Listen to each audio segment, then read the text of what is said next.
Well, oh shit! Wait, I forgot something. I forgot about Scully. I forgot about my boy. He's gonna chill here. There. You see him? Hang on. I don't think you can see him. What? No, you can't see him. Hold on. Okay, you can barely see him. He's up there. And screw it. Let's get back to this.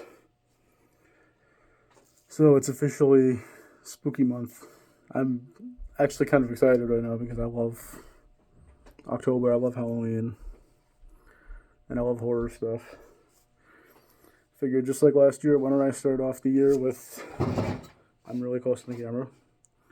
And I start off the year with another Disturbing Media review video. I bought a game called Amanda the Adventurer on the Switch. It was on PC before, but they just put it on the Switch recently. So I bought it and I played it, and it was quite fun. I enjoyed it. I recorded gameplay footage.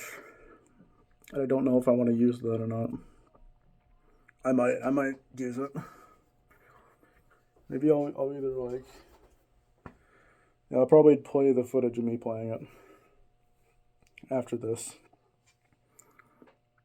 So yeah, it's a game. It's a parody of that show Dora the Explorer. I don't know if you've ever heard of that. It's kind of an underground show.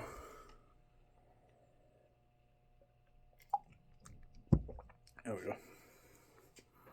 So it's a parody of that. It's like a horror game.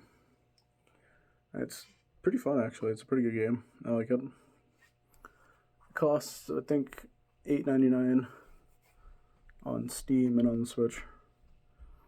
Which for what you get, it's not actually that bad of a price. For what you get I think 4 endings. It's a very good amount of replay value. After you beat the main game, there's multiple endings you can get. There's 4 endings. Also, I should keep in mind, I think this game just came out recently, so a lot of people haven't played it yet. I'm going to put like maybe a spoiler warning at the beginning of this. Because I'm going to go into some decent detail. So there's 4 endings. One of the endings is what I call the dead ending, where you end the game by dying, pretty much. Which somewhere in like the middle of the game, there's a scripted dead ending, which I think is considered the bad ending, but I'm going to call it the dead ending because that sounds cooler. There's the dead ending. That's like I mentioned. It's when you die. There's a good ending. I don't know what to call that one. I thought of calling it the horror is over ending.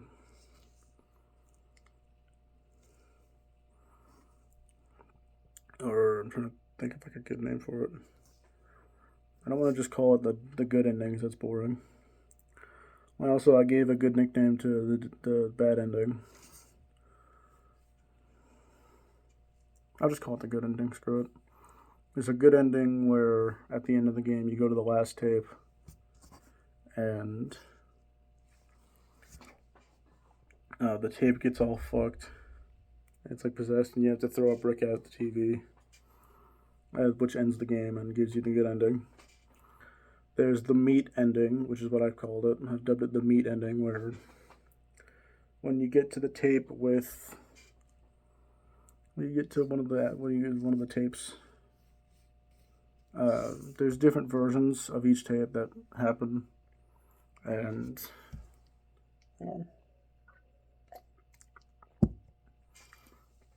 like there's only like a few tapes, but there's a couple different versions of each tape depending on what you do. And there's a version of one of the tapes where there's like a cat in a cage, and if you say yes to saving it, the game just sits on that screen with the cat meowing constantly until you click on the cat, which ends the tape and opens the trapdoor that's behind you. And then when you go near it, you end up in the meat shop, and then you're just hanging from the ceiling. You're just dead, I think.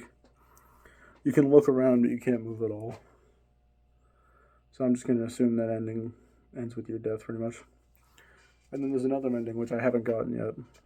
But I'm assuming it has something to do with the secret tapes that they have. The extra different colored tapes. So there's a decent amount of replay value with that. So that's pretty cool. Alright. I think that's all I wanted to say about it. So I'm going to add the gameplay footage after this section. So I'm going to end this section here. And I'll see you in the next video.